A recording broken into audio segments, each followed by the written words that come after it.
The station was unusually quiet that night. The faint hum of fluorescent lights overhead was the only sound accompanying me as I descended the stairs to the platform. My watch read 11:37 p.m. Another late shift. Another ride home. I sighed, clutching the strap of my worn leather bag as I scanned the empty platform. Not a single soul in sight. The train arrived with a mechanical screech, its headlights piercing the darkness of the tunnel. The doors slid open with a hiss, revealing an eerily empty interior. Not even a straggler dozing off in a corner seat. Just rows of empty benches stretching into the dimly lit distance. My first thought was relief, a quiet ride home, but as I stepped inside, unease crept up my spine. I chose a seat near the middle, setting my bag on the floor beside me. The doors closed, and the train lurched forward. The silence inside was deafening, broken only by the rhythmic clatter of wheels on rails. I pulled out my phone to distract myself, but the signal bars flickered and disappeared. No reception. Typical. It started subtly, a flicker of the overhead lights.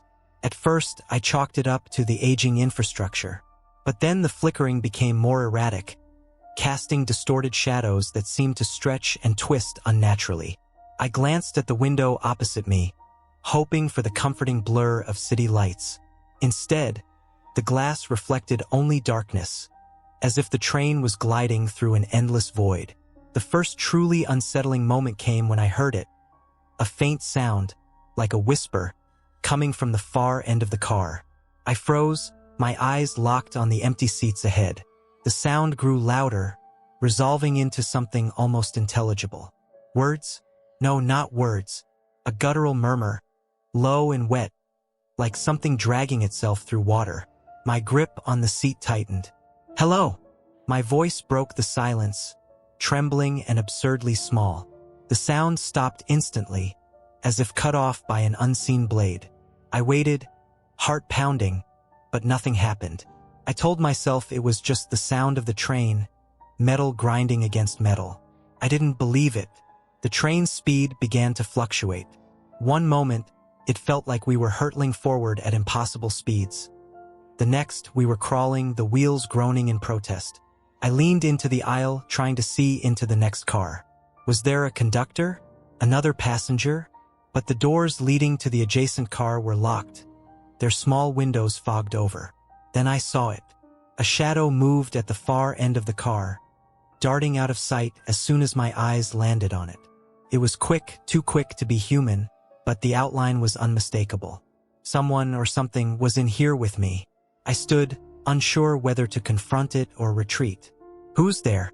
I demanded, my voice louder this time, bolstered by a surge of adrenaline. The lights flickered again, plunging the car into momentary darkness.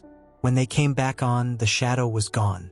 I began moving toward the opposite end of the car, away from where I had seen the figure. Each step felt heavier than the last, the air growing colder and thicker, as if the train itself was resisting me. The windows to the outside were still pitch black, but as I passed by one, I thought I saw movement in the reflection. A face, pale and gaunt, staring back at me from the darkness. I stumbled back, heart racing, but when I looked again, the face was gone. My breaths came in shallow gasps as I reached the emergency intercom. I pressed the button repeatedly, but no sound came, not even static, just silence. Suddenly, the train screeched to an abrupt halt, nearly throwing me off my feet. The lights went out entirely, leaving me in suffocating darkness. My ears strained for any sound, and that's when I heard it again, the dragging noise now impossibly close. I fumbled for my phone, its dim screen the only source of light I could muster. The beam illuminated the floor in front of me, and my stomach churned. Footprints, wet, glistening footprints, leading from the far end of the car directly toward me. They stopped mere feet away. My light trembled as I swept it upward, following the trail. It stood there, a figure impossibly tall, its limbs too long and bent at unnatural angles. Its face was a hollow void, an absence where features should have been. And yet, I felt its gaze piercing through me, colder than ice. It raised an arm, the motion jerky and unnatural, and pointed directly at me. I bolted. I ran for the door at the end of the car, pounding on it with all my strength. It wouldn't budge. Behind me, the sound of footsteps. No, something heavier, dragging itself forward. I turned, desperate, and saw it crawling toward me, its limbs contorting grotesquely to pull its massive body forward. The train lurched again, and I was thrown to the floor. My phone skittered out of reach, its light extinguished. I scrambled in the darkness, my hands finding the cold metal of the door. The dragging sound grew louder, almost on top of me. I braced myself for the inevitable, and then silence. When the lights flickered back on, the car was empty. The train was moving again, smooth and steady, as if nothing had happened. My phone lay a few feet away, the screen cracked but still functional. I grabbed it and checked the time. 11:38 p.m. 1 minute had passed. I didn't sit back down. I stood by the door, clutching the metal rail, my eyes darting around the car. The train pulled into the next station, a station I didn't recognize. The name on the sign was blurred, unreadable, and the platform was shrouded in fog. The doors slid open.